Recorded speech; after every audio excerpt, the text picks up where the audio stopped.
Onde don sana kalau hujan-hujan model koyo takana seblak mauren awak sana. Seblak mauren prasmanan yang ada di Pari Malintang.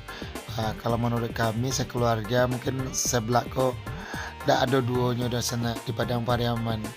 Nah di kota Pariaman lah dulu cabangnya sana. Satio nyeblak kami kasih ke sana. Lupo sama seblak yang lain di seblak Mauren sana. Cobalah kalau ndak bisa yuk datang ke Pari Malintang yo, yang di daerah Lubalong dan sekitarnya.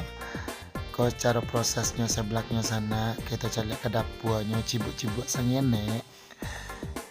Nah tuh pelayannya penuh senyum di sana. Awak tiba saja disambut dengan senyum jadi tambah semangat awak belanja di sikon sana. Carilah senyum karyawannya kau wande deh apa aja ditunggu lah sana, digaskan saja lah sana.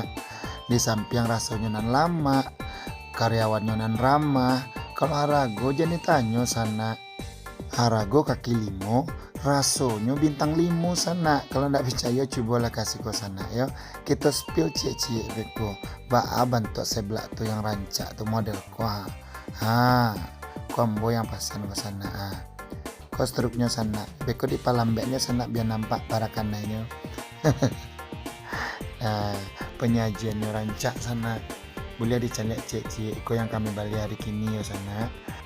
Cabangnya alado sana di kota Pariaman, alado di Solo baru buka pulau ya sana ya. Di Solo katanya masih diskon tuh sana. Nah kami makan dulu ya sana. Jangan lupa sana tibu seblak Mauren prasmanan di Pari Malintang. Makasih sana yang telah nonton. Lama bana seblak Mauren prasmanan lama bana.